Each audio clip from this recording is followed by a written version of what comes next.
我魂穿1965年的四合院，干着180块的活，拿着18块的工资，大部分还被傻柱和院里的大爷们以捐款的名义拿走了，剩不到3块钱活1个月。为了不受这个鸟气，反手去海子门口堵门。趁工作组控制全院时，我消失在了夜色中。多年后，49城来了个港商，而当年那帮禽兽刚做完大牢放出来，穷的叮当响，正满大街找活路呢。这不叫风水轮流转，这叫我中间划回来了。头好痛，感觉要炸了，眼前是一片黑，看不清是哪儿。肚子这时候叫唤起来，浑身酸软，使不上劲来。这是哪儿？念头刚起来，脑子里突然针扎似的疼，紧跟着好些乱七八糟的画面就涌了上来，一段一段的，跟碎片子似的。原主的爹妈是在轧钢厂没的，说是半夜里头设备出事儿，俩人冲进去抢修，没出来。后来是易中海张罗的后事，也是易中海告诉原主，厂里说没有抚恤金，但是他帮忙争取，给了一个临时工位，让我进厂当学徒。那时候原主什么都不懂，还当是易中海帮忙争取来的，心里头感激的不行。直到有一回，易中海叫我过去吃饭，龙老太太也在，吃着吃着。建华啊，你易大爷易大妈也没个孩子，你现在也是孤身一人，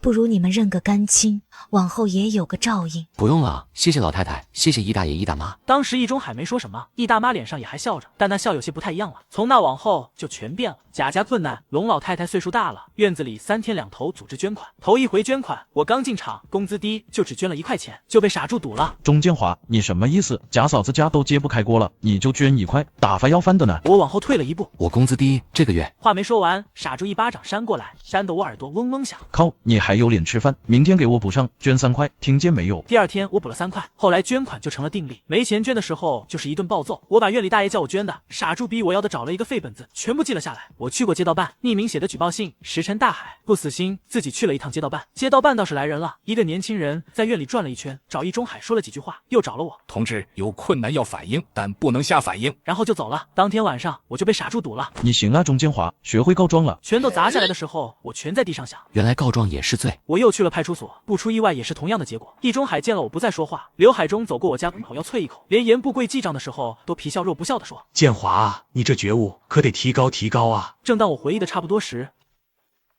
建华在屋吗？门被推开了，易中海站在门口，身后是灰扑扑的天。怎么还躺着？走上家里吃饭去，你易大妈炖了白菜。我不知道该不该答应，一声都没有吭。建华，走吧，别让你易大妈等。易中海还在门口站着，脸上还是那副和善的笑。我坐起来看着易中海，那笑假得很，眼角褶子挤出来，嘴咧着，眼睛却没笑，里头冷冰冰的。不去。易中海脸上的笑僵了一下，就那么一下，很快又堆起来了，比刚才还热乎些。不去就算了，回头让你易大妈给你端点过来。说着往后退了一步。那你歇着吧。易中海走后，我拿出一份废纸板，写下了求政府给条活路这几个大字。我把纸板翻过来，在背面开始写别的内容。我写得慢，一边写一边想，把这2年的事都捋了一遍。第1、第2、第6。写完这6条，我把纸板翻过来，看看正面那行大字，求政府给条活路。屋里全黑了。第二天天刚蒙蒙亮，我就来到了孩子口，找到了政府门口，将纸板高高举过头顶。走过去的人扭过头来看我一眼，脚步慢一下，然后又走了。骑车的过去，回头看一眼，骑远了。有人停下来，站远处看，不敢靠近。我就那么跪着，举着纸板不说话。过了一会儿，干什么的？起来！一只手抓住我的胳膊，使劲往上拽，纸板被人一把夺过去。老实点。夺纸板的人看了一眼，愣住了，盯着纸板看，一行一行的看，看着看着，脸色变了。别出声。一个年轻的，看着也就20出头，把纸板往怀里一揣。我去报告。过了一会儿，来了一个老者。这上面写的都是真的。真的。你叫什么？我张了张嘴说不出话来，就晕了过去。只觉着有人把我放平了，有人拖着我脑袋，有人往我嘴里灌水。首长，刚才给他灌了点水，应该没事，就是饿的加上累的。把人照顾好，送医院。老者什么也没说，就上车扬长而去。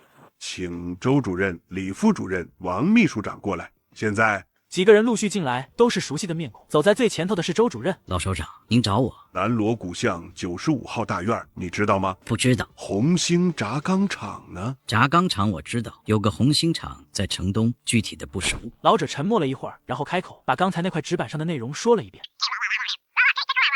那块纸板就在外头，那个年轻人就躺在医院里。你告诉我这是什么意思？周主任张了张嘴，没说出话。新政府人民当家作主，现在有人跑到海子门口跪着，举着这块牌子求政府给条活路，这是什么意思？他的声音不高，但屋里每个人都听得清清楚楚。咱们革命为了什么？打仗为了什么？死了那么多人，就为了今天让人饿得皮包骨头，跑到海子门口来跪着求条活路。现在召集人开会。老者走进会议室的时候，屋里已经坐了10来个人，他没急着开口，把手里的纸板放在桌上。往右手边推了推。大家先看看，看完咱们再讨论。右手边坐着的是个戴眼镜的中年人，他把纸板接过来，先看正面，求政府给条活路。他愣了一下，抬眼看老者一眼，老者没说话。他低下头，把纸板翻过来，一行一行往下看，看着看着，脸上的表情变了。他把纸板看完，没说话，递给旁边的人。传到第5个人手里的时候，那人是个方脸庞，50来岁，膀大腰圆，一看就是刑武出身。他把纸板接过来，先看正面，眉头皱了一下，翻过来看背面，看着看着，在60年代，男人只是看了一块废纸板，就带着一个连去抄家。妈了个巴子，老子毙了这帮畜生！老孙，快坐下，冷静点。冷静？你让我冷静？你看看这写的什么？爹妈死在场了，抚恤金梦游，工位还是学徒，1个月18块钱，逼住捐出去15、16块，不捐就打，举报了还挨打，食堂打饭都给人兜少，这他妈是人干的事。那人把纸板接过来，低头看，看着看着不说话了。纸板终于传完了，回到老者手边。都看完了，会议室安静的可怕。有什么想说的，说吧。我说了，毙了那帮畜生，枪毙。老孙，你先坐下，事情还没调查清楚，你毙谁？这还用调查？这上面写的清清楚楚，哪年哪月哪件事，钱数都写得明明白白。这要是假的，我把脑袋拧下来。万一是假的呢？假的？你看看那孩子饿成什么样，我亲眼看见的，躺在地上瘦的皮包骨头，那是能装出来的。没人回答得上来，一时之间会议室里炸开了锅。老者抬起手往下压了压，才没了声音。我定个调子，如果属实，不管涉及谁，追究到底。不管他是轧钢厂的厂长，还是街道办的主任，还是那几个管事大爷，还是那个食堂师傅，不管他是谁，不管他有什么背景，不管他认识什么人。他停下来看着那块纸板。这个年轻人，他爹妈死在厂里，是给国家死的。他走投无路，跑到海子门口跪下，举着这块纸板求政府给条活路。这要是真的，咱们这些人都该脸红。会议室里安静得很。周主任从会议室出来的时候，脸色阴沉得很。调车叫人，能叫多少叫多少。陆主任，什么规模？至少1个连。他顿了顿，带家伙。那人愣了一下，没敢多问，转身就跑。周主任，人齐了，3台车，后头还有2台卡车。走。车上没人说话。周主任看着窗外，脑子没闲着。这是怎么查？从哪下手？他心里有数。纸板上写了4个地方：街道办、派出所、轧钢厂，还有一个95号大院。那就一个一个来。先拿街道办。南锣鼓巷街道办是个小院子，灰砖墙，2扇木门开着。周主任的车直接停门口，后面车上的人跳下来，把院子围了。里头的人还没反应过来。都别动！一个中年妇女从里屋出来，看见这阵势。你们是？你是街道办主任？是我姓王。控制起来！2个人上去把王主任架住。同志，你们是哪个部门的？这怎么回事？周主任没理他，往里走。所有人一个一个带过来，分开问。王主任被带进自己办公室，坐在椅子上，手不知道往哪儿放。南锣鼓巷95号大院你知道吧？王主任先是愣了一下。知道，那是我管的片区。有人来你们这儿反映过问题，你处理过没有？反映问题？什么人？什么事？周主任看着他，没说话，那眼神让王主任心里发毛。他使劲想，想不起来。一个年轻人叫钟建华，父母死在轧钢厂那个，他来过你们这儿，反映院子里逼他捐款，打他，你们派人去走了一圈，回来就没了下文。王主任的脸白了，他想起来了，那是去年的事，有人来反映，他和龙老太太还有易中海关系不错，就让一个年轻干事去走个过场。干事回来说院里协调好了，没什么大事，他就没再管。我不太清楚，是下面的人去的。周主任没接话，转身往外走，走到门口停了一下，把他看好了。派出所离街道办不远，走路10分钟。周主任没走路，还是坐车。车到门口的时候，里头的人已经听见风声了，有个穿制服的在门口张望，看见车停下来，后头还跟着卡车，扭头就往里跑。所长是个40来岁的老公安，被堵在办公室里。他看着进来的人，看着后头跟着的兵，手里的烟掉了都没顾上捡。同志，你们这是？全部控制，分开问。所长被按在椅子上，手铐没上，但门关了，2个人守在门口。他看着周主任，脑门上冒汗。同志，到底什么事？我这儿犯了什么错？有人来你这儿报过案，你给推到街道办去了，记得吗？一个年轻人叫钟建华，南锣鼓巷95号大院的。所长的脸色变了，他想起来了，那个年轻人来过，瘦得跟竹竿似的，说院子里有人打他，逼他捐钱。由于街道办王主任和他打过招呼，想着事情不大，就通知街道办了。我这儿有规定，民事纠纷归街道办。周主任深深地看了他几秒钟，转身走了。很快来到了晚上，南锣鼓巷95号院外。在60年代，男人只是殴打敲诈农民工，就被带着一个连队去抄家。周主任和小兵们站在了门外，身后不远处几辆车停着，车上坐满了人，仔细的听着里面的对话。今晚开会。贾家那边你说了没有？说了，贾嫂子说行，龙老太太也点头了。说完，易中海走到了中院，院里已经摆上8仙桌了，桌子摆正中间，3条凳子围着，就等他们3位大爷落座。过了一会儿，严不贵和刘海中都到了，人都通知了，傻猪去叫了，也该来了。院子里稀稀拉拉站着几个人，都是各家派出来的代表。傻猪从后院过来了，脚步快，走到跟前，脸上带着点不痛快。易大爷，中间华那屋没人，没人，门虚掩着。我推开一看，屋里空着，那孙子不知道跑哪儿去了。易中海的眉头皱了一下，很快松开。你进去看了？看了，我串门进去的，屋里没人，那孙子肯定躲出去了。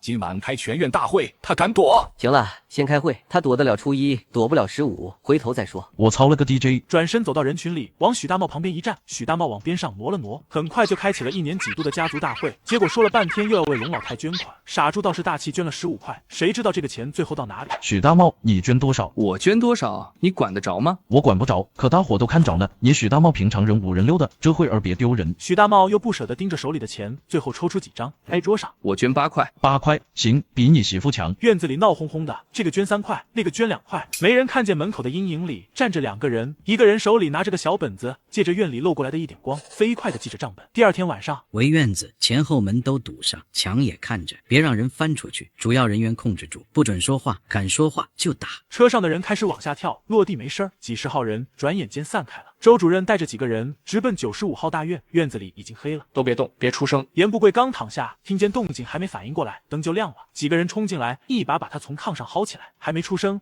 别说话，后头的话全咽回去了。中院正房是傻柱家，他耳朵尖听见外头动静不对，刚坐起来，敢出声就打死你！傻柱瞪着眼看着眼前的人，不敢动了。易中海睡得不沉，外头第一声门响，他就醒了。他坐起来，门就被推开了。别动，别说话。易中海没动，他扭头看了一眼旁边，易大妈缩在被子里，脸煞白，嘴哆嗦着，没敢出声。出来。后院，刘海中睡得像死猪，打呼噜打得震天响。门被踹开的时候，他还在打呼噜，被人从被窝里薅出来才醒。谁？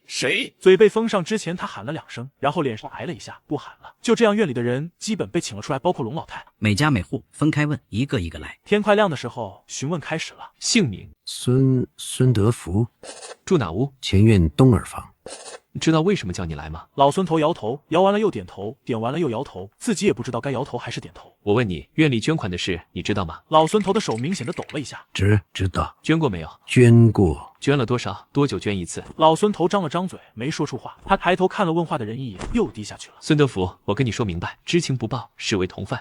这件事上面高度重视，从严从快从重处理。易中海这些人已经不是牢底坐穿这么简单了，你想想清楚。我说每月都捐，1月1回，有时候2回，贾家1回，龙老太太1回，逢年过节还有端午、中秋、过年都得捐。捐多少？1块2块的。我工资低，家里5口人，实在拿不出多的，可拿不出也得拿，不拿。他停住了，不拿怎么着？老孙头沉默了。旁边记录的同志停下笔，看着他。老孙头抬起头，声音压得很低：不拿，傻住就上门，不打人，就那么站着，不说话。你干啥他跟着你，你出门他跟着你，你回来他还跟着你，跟3天你就受不了了。他顿了顿，有一回我没捐，傻柱跟了我5天，我老伴吓得不敢出门，孩子也不敢去上学，最后我还是补上了，多补了2块。你去反映过没有？老孙头愣了一下，摇摇头，没有，不敢。前头有人反映过，没几天就搬走了，我一家老小都在这儿，搬哪儿去？问话的人沉默了一会儿，在本子上又记了几笔。旁边的人站起来，领着老孙头走了。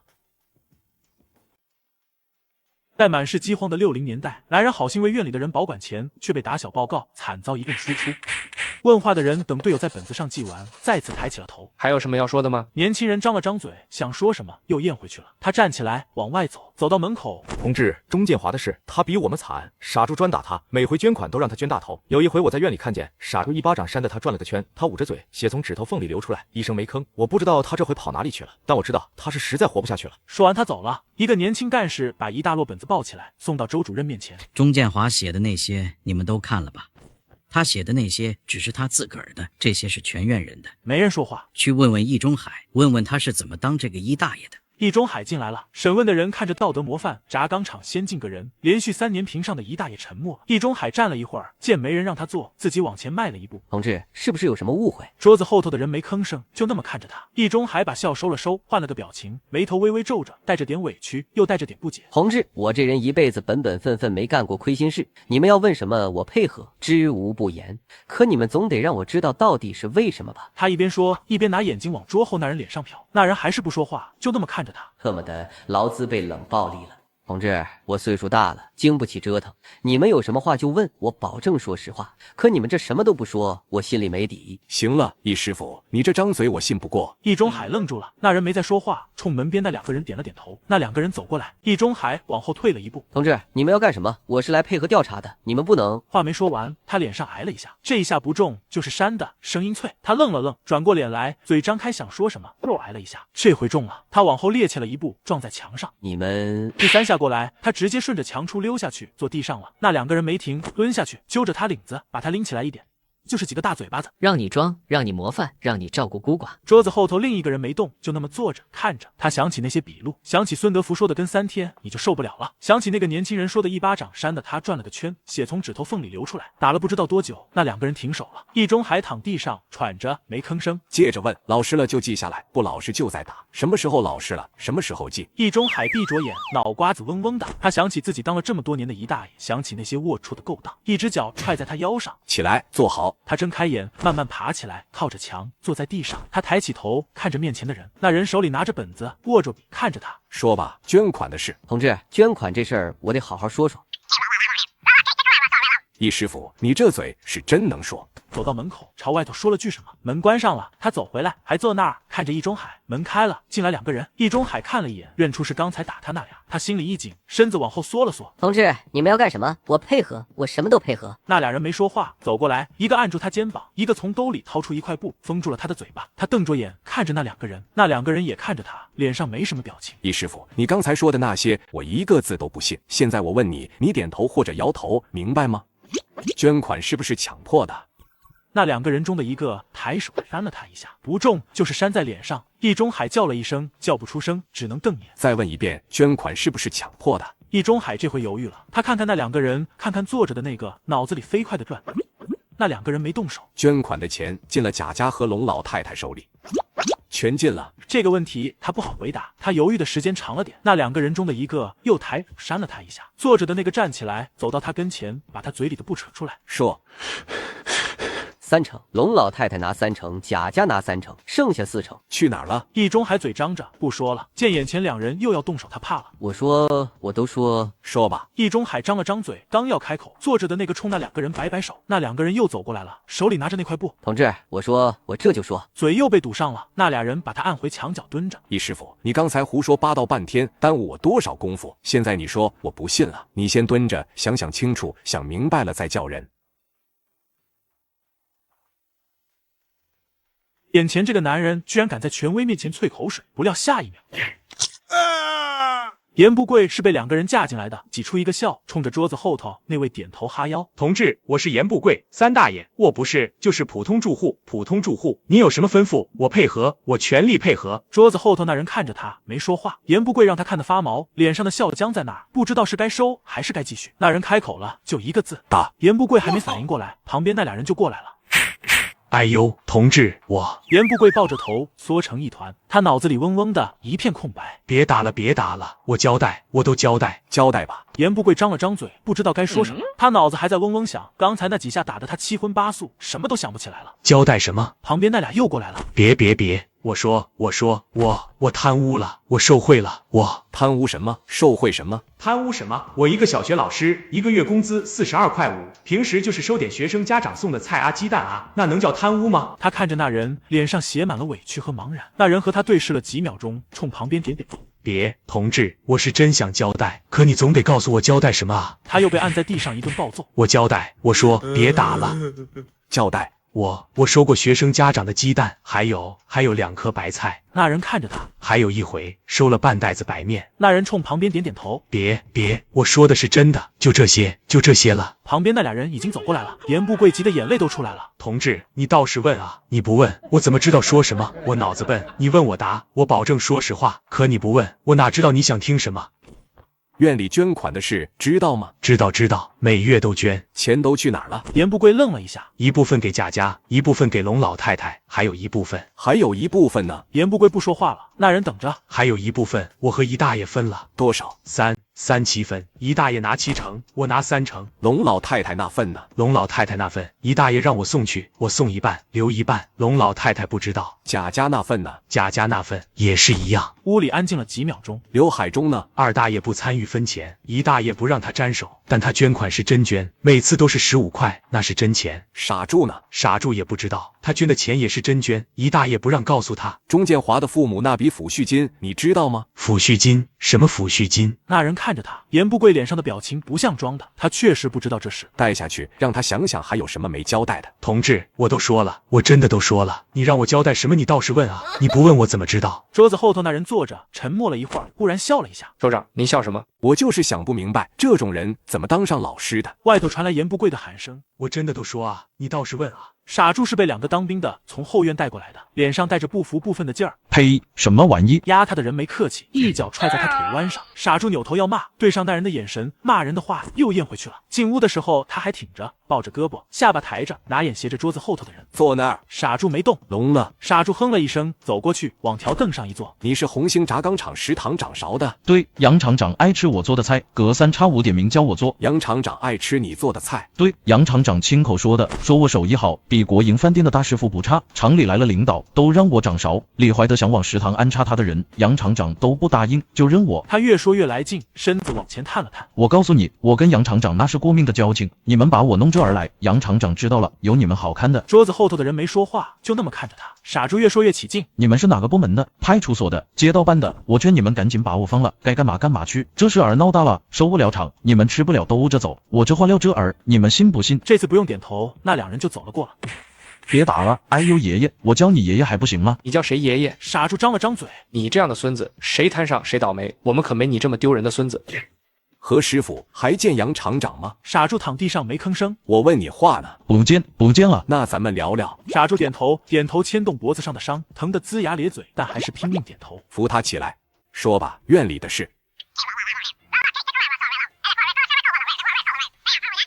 就这些，我知道的都说了。那人看着他，傻柱让他看得心里发毛，赶紧又补了一句：真说了，我要是有半句假话，天打雷劈。那人还是看着他，我都说了，我真说了，你们还要干啥？他被架着往外走，走到门口，忽然回过头来，同志，我说的都是真的，都是一中海指使的，我就是个干活的，你们要抓他。眼前这个女人为了大团结，竟和姨大爷搞到了一起。周主任坐在那儿，看到节流，多做点。杨厂长知道那几行，他停住了。他站起来，走到窗前，外头院子里阳光照着。去把杨有信带过来。当他被带进那间屋，看见桌子后头坐着的人，他心里开始发毛了。杨厂长，咱们聊聊。同志，你说食堂的事，你知道多少？食堂，您指的是何宇柱、傻柱他带饭盒的事，你知道吧？知道。多长时间了？有2、3年了吧？你批准的？算是吧。他说是照顾困难户，贾家和龙老太太那2家却是困难，我就贾家困难。贾东旭工伤去世，秦淮如顶岗，正式工27块5，3个孩子每人每月5块钱抚恤补贴，一共15块，加起来42块5，这叫困难。杨有信愣住了，他不知道这些，他只听说贾家困难，易中海说的，傻柱说的。我不知道。龙老太太呢？说是烈属无保户，查过了，不是烈属，也没办过无保户，她就是普通老太太，无儿无女，街道办给点救济，一中海报的烈属没人查过。杨有信张了张嘴，说不出话。还有斗勺的事，傻柱在食堂斗勺，克扣工人饭菜，攒下来带回家，有人举报过你压下来的，有没有这事？有这事。为什么呀？我觉着不是什么大事，傻柱手艺好，厂里招待餐离不开他，我就不是什么大事。工人吃不饱饭，举报无门，被打击报复，这叫不是什么大事。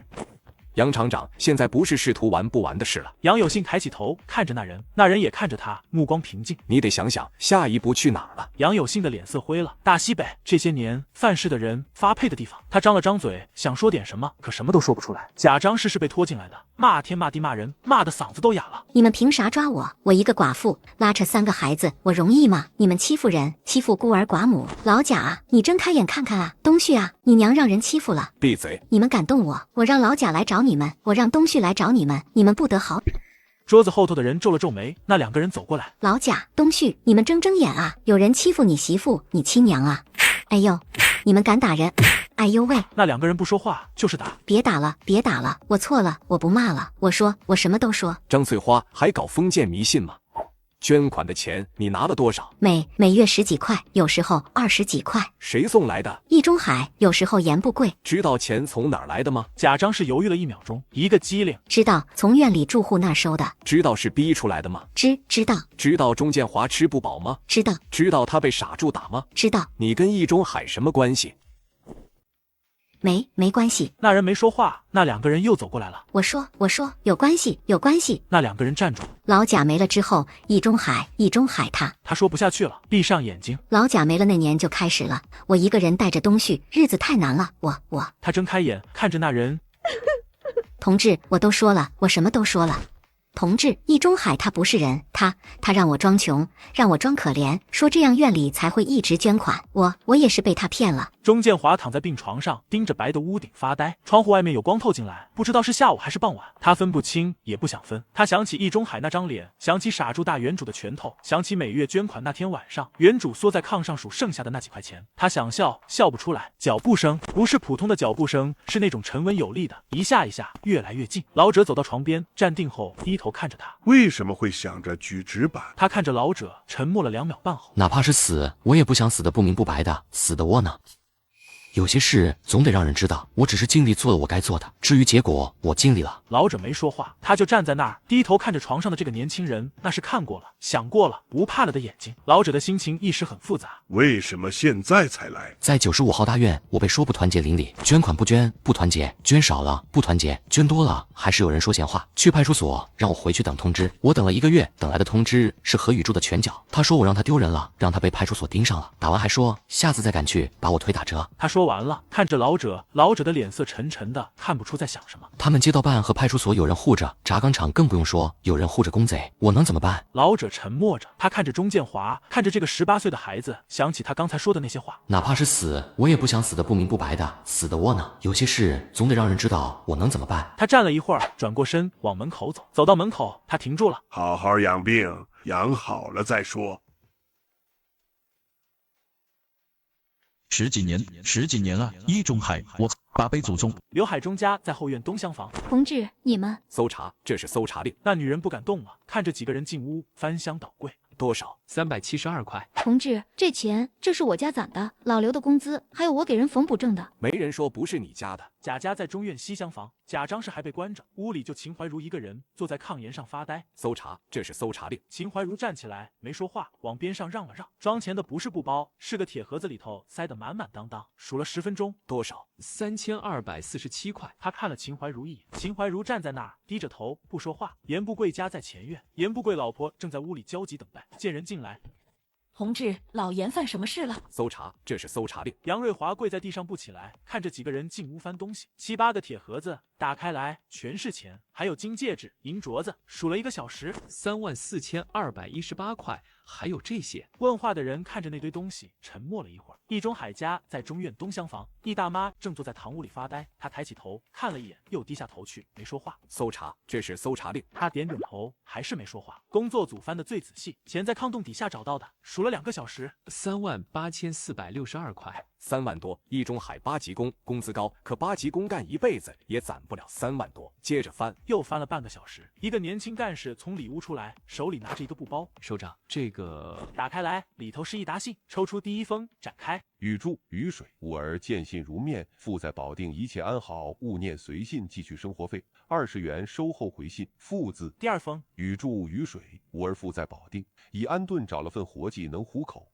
随信寄去生活费25元，你兄妹二人分用，收后回信付字。第3封、第4封、第5封，每一封都写着随信寄去生活费20的、25的、30的。钱呢？问话的人把信翻到最后，看见一张纸条，是易中海的笔记。何大清来信，钱已收。他抬起头看了看那堆钱，又看了看手里的信。何大清是傻柱他爹。他想起傻柱的语录：我爹跑了，不管我们了，我跟妹妹苦过来的，他真不是人。原来不是他爹不管他，是他爹寄的钱被人扣下。院子里阳光照着，八仙桌旁边坐着周主任，几路人马都回来了，钱、金子、银镯子，还有那个布包。周主任拿起布包打开看了看，又放下了。刘海中家300多，贾家3200，严不贵家34000，易中海家38000，还有这个。他把那沓信拿起来，周主任沉默了一会儿，把那沓信放下，去把何宇柱带过来。同志又找我，该说的我都说了。周主任拿起最上面一封：宇柱雨水无儿，见信如面，父在保定一切安好，勿念随信寄去生活费20元，收后回信父字。傻柱的嘴张开了。周主任又拿起一封：宇柱雨水无儿，父在保定已安顿，找了份活计能糊口，随信寄去生活费25元，你兄妹二人分用，收后回信父字。第3封、第4封、第5封，傻柱坐在那儿，脸上的表情一点点变了。这些东西在易中海家里搜出来的，从50几年到65年，何大清从保定寄来的信，每一封都写着寄了钱。傻柱的眼珠子红了，他想起那些年何大清跟着白寡妇跑了，扔下他跟妹妹何雨水。那年他16，妹妹7岁。院子里的人看他们的眼神跟看2条狗似的。他饿过肚子，他妹妹也饿过。有一年冬天，雨水发烧，他没钱抓药，去求易中海借。易中海借了，让他写了借条，干活顶账。他以为他爹真不要他们了。他骂过他爹，恨过他爹，在院里跟人说他爹不是人，跑了就不管他们了。易中海，我8辈祖宗。旁边的人一把把他按住。那个绝户，那个老王八蛋，我爹寄的钱他敢扣。我妹妹那年发烧，差点烧死，我求他借钱，他让我写借条，那是我爹的钱，是我的钱。他骂着骂着，眼泪下来了。不知道是气的还是怎么着，那眼泪止不住，顺着脸往下流。他抬起手想擦，手被按着，动不了，就那么流。十几年了，我爹寄了10几年，他一分没给我，我跟我妹妹苦过来的，我妹妹差点饿死，那个绝户，我要打死他，我要打死他。周主任看着他，没说话，也没动。过了一会儿，同志，我是真不知道，我要知道我爹寄过钱，我早就。我跟我妹妹那些年，我们怎么过来的？你们知道吗？冬天没棉袄，夏天没单衣，有一顿没一顿的。我妹妹饿得偷吃喂鸡的糠，让我打了一顿，打完我自个儿躲墙角哭。我16，她7岁，没人管，没人问。易中海他说不下去了，捂着脸。周主任还是没说话，就那么看着他。同志，我交代的那些都是真的，易中海让我干的，我不干不行。杨厂长护着他，护着我，我就以为没事。我错了，我真的错了，你们怎么罚我都行。可易中海那个王八蛋，你们得收拾他。他骗了我10几年，他让我给他当枪使，让我打人，让我逼捐，让我克扣食堂，完了还扣我爹的钱。周主任沉默了一会儿，冲他们摆摆手。傻柱被架着往外走，走到门口。同志，我妹妹何雨水，她什么都不知道，那些事跟她没关系，你们别牵连她。遭报应了吧？早知如此，何必当初？都看完了，有什么想说的，说吧。方脸堂第一个开口，这回没拍桌子，声音压着，但压不住里头的火。我干了几10年，没见过这么坏的人，付去金的，刀工位的，有孩子生活费的，冒充的，原打人的，无盖子压10几个人干了这么多坏事，这是新社会。杨有信见厂长一手遮天，傻住斗勺克扣，他护着。易中海不够格提8级，他破格提，举信到他那儿，他压下去，这不是失职，这是纵容，这是包庇。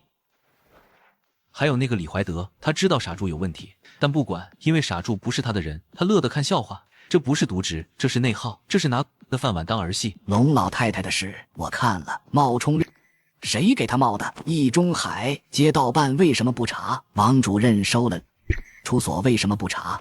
长跟王主任有交情，一个假烈属在院里当了几年老祖宗，让街坊给他磕头，谁敢不磕？这是什么？这是封建残余，这是旧社会的规矩。新社会10几年了，这些东西还没清干净。这件事当典型处理，易中海利这点不容置疑。没人说话，没人反对，其他人从严从重办，先游街示众，再开批斗大会，最后送司法判。还有与此事有关的都抓起来送看守所，等着进一步处理。那个杀猪、贺玉柱怎么判？你觉得呢？他干的那些事，兜烧克扣、逮反赫、打人、逼捐，哪件都够判的。可他也是被易中海利用了，他爹寄的生活费，易中海扣了10几年，他也不知道。我觉着罪有应得，但罪不至死。我同意，他交代的还算彻底，该说的都说了，可以判，但可以从轻。老者没说话，看了看角落里那个瘦老头。他妹妹何雨水查过了，在纺织厂当工人，表现挺好，跟这些事没关系。傻猪干的那些他都不知道。那就按你们说的吧，从严从重，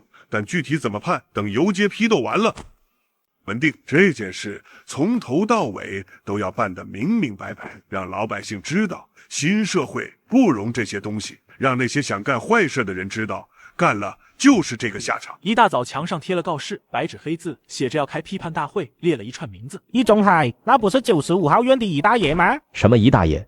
抚恤金缺德事没少干。龙老太太也上台，他不是猎鼠吗？猎鼠装的，骗了街坊多少年？议论声越来越大，人越聚越多。太阳升起来的时候，卡车从北边开过来了，车停稳了，上头的人依次下来。第一个下来的是易中海，他低着头，不敢让人群看到他的脸。就是他，95号院易大爷。让人家孤儿他自己往兜里装。易中海的肩膀抖了一下。接下来是刘海中、严不贵、易大妈，一家子都掺和进去了。第5个是龙老太太，她被人扶着，几乎是架下来的。人群里顿时议论纷纷。猎鼠也能冒充？院里人都把他当老祖宗供着。听说谁家做好吃的，得先给他送去，不然就砸玻璃。这也太过了吧！贾张是挣扎着、嚷嚷着，被人劝住，低着头走。那不是贾家媳妇吗？长得挺周正的。周正什么呀？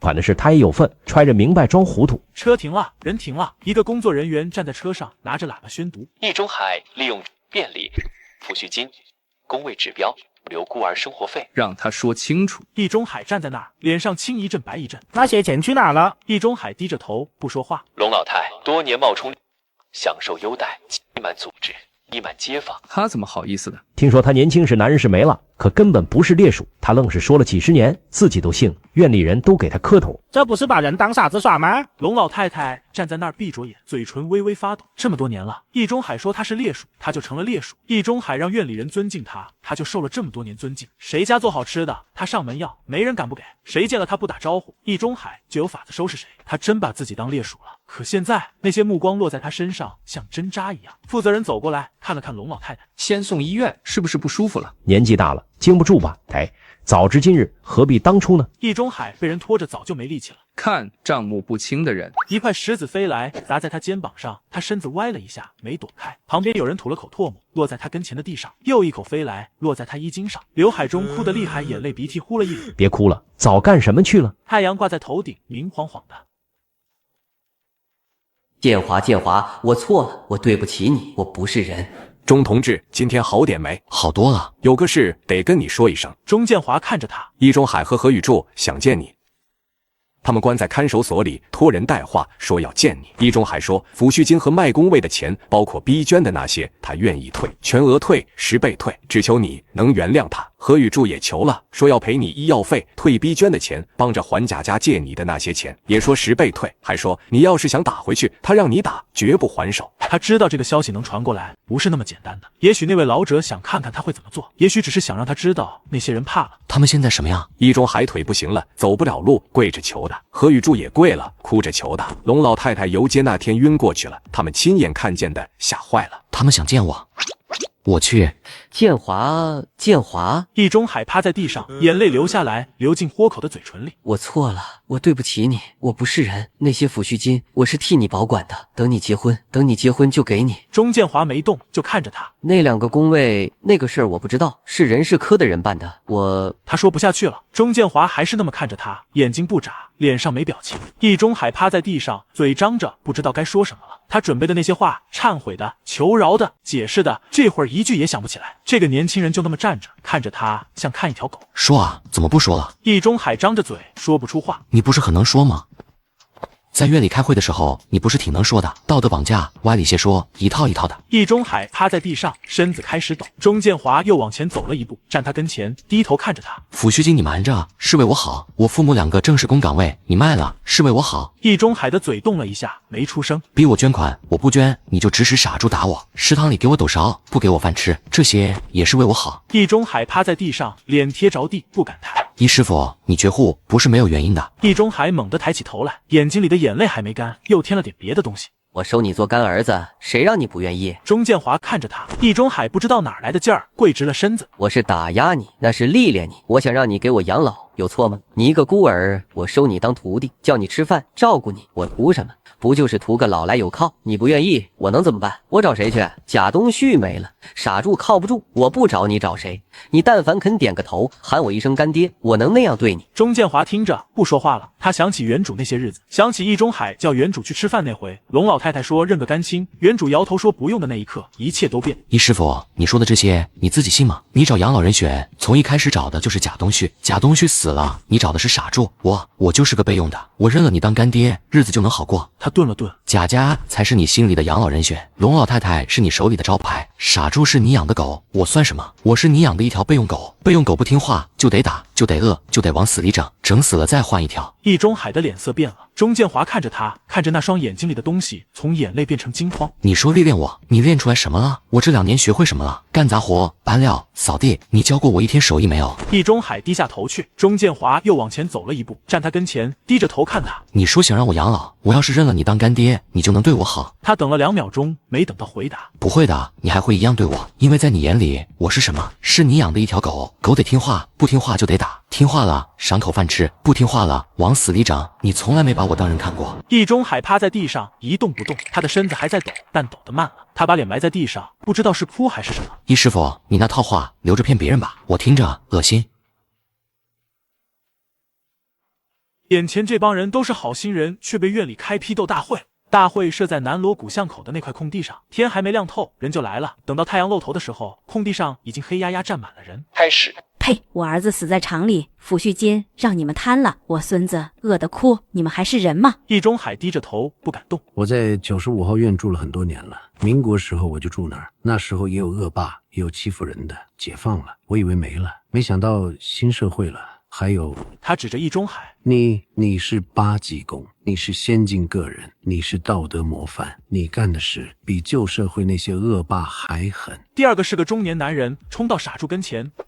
你打我兄弟，你抖勺克扣他，他回家饿得睡不着，你他妈还是人吗？傻柱挨了一巴掌，头歪了一下，没躲。一个年轻人冲到刘海中跟前，一把揪住他头发，把他脸抬起来。刘海中，你记不记得我？我爹没给你送礼，你让我在厂里干最脏的活，我爹回去哭了3天。刘海中张着嘴说不出话，年轻人一巴掌扇过去。有人冲到严不贵跟前，揪着他领子。严不贵，你收我家鸡蛋，收我家白菜，还让我儿子罚站，我儿子回来腿都肿了，你记不记得？严不贵低着头，嘴里嘟囔着什么，被人一巴掌打回去了。贾张氏那边围了一圈人，有女的指着他骂：你装穷，你儿子死了，你拿了抚恤金，还月月收捐款，我们1个月1块2块，捐了2年，你拿着钱买肉吃，我孩子过年都没吃着肉，你长得好看有什么用？心是黑的。钟建华饿成那样，你看见当没看见？你拿那些捐款的时候想过没有？王主任，你认得不认得我？王主任没抬头。我家住砖塔胡同，我儿子有一回让傻柱打了，我找到街道办，你不见我，后来我写了信，石沉大海，我再去，你让干事挡着我，我儿子在家躺了半个月，傻柱啥事没有，为啥？因为你捂着盖子，你不让查。王主任低着头，身子抖了一下。杨有信那边围的是厂里的人，有人指着他鼻子：杨厂长，你护着傻柱，护着易中海，我们举报多少次，你压下来，你当我们不知道？杨有信低着头不说话，有人往他脸上吐痰，他不躲。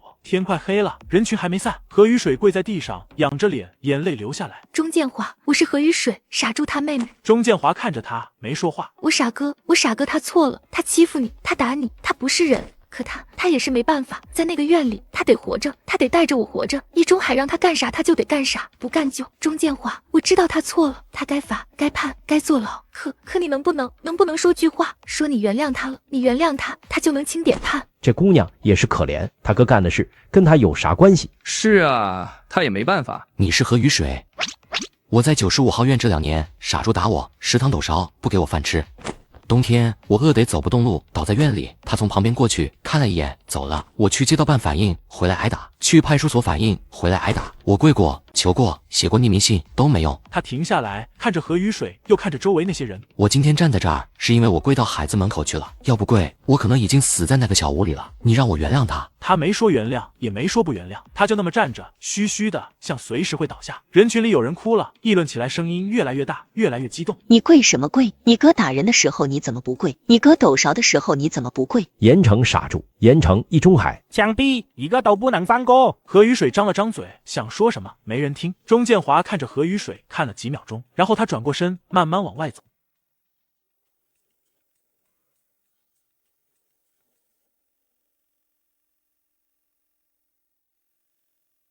眼前这个女人跪着求受害人放过她哥哥，反手却被厂子开除。走到病房门口，钟建华停了一下，他没进去，转身往走廊那头走。李干事愣了一下，去哪儿？找点东西。他在走廊尽头找到一块纸板，不知道谁扔在那儿的。你这是？钟建华没理他，拿起笔就开始写。李干事站在旁边，看着那上面的字，脸色变了。你这是？钟建华抬起头看着他，你这是要去纺织厂？钟建华点点头。李干事沉默了几秒钟。钟同志，我明白你的心情。钟建华没说话。何雨水那做法确实不地道，他哥干那些事，他不说制止，现在出来跪着求，换谁心里不堵得慌。你放心，这事儿我来办，我去找纺织厂沟通，肯定给你一个交代。你好好养病，这事儿我来办，办不好你再去举纸板，我不拦你。钟建华没说话。这小子写纸板上瘾了。小李，这么晚了，姨父有点急事，得跟您说一声。李干事没绕弯子，把今天批斗大会上何雨水跪求钟建华的事说了一遍。过了几秒钟，他睁开眼看着李干事。小李，谢谢你。你这趟来得太及时了，姨父，咱们不客套，我就是想让您知道这事，赶紧想办法。钟建华那边我压下来了，可压不了多久。他要是觉得纺织厂没给交代，真拿着纸板去厂门口一跪，您想想那后果。周厂长点点头，思考了几秒钟。明天开会处理何雨水，他哥干那些事，他不说制止，现在出来道德绑架受害者，这是什么思想觉悟？这样的工人，纺织厂不能用。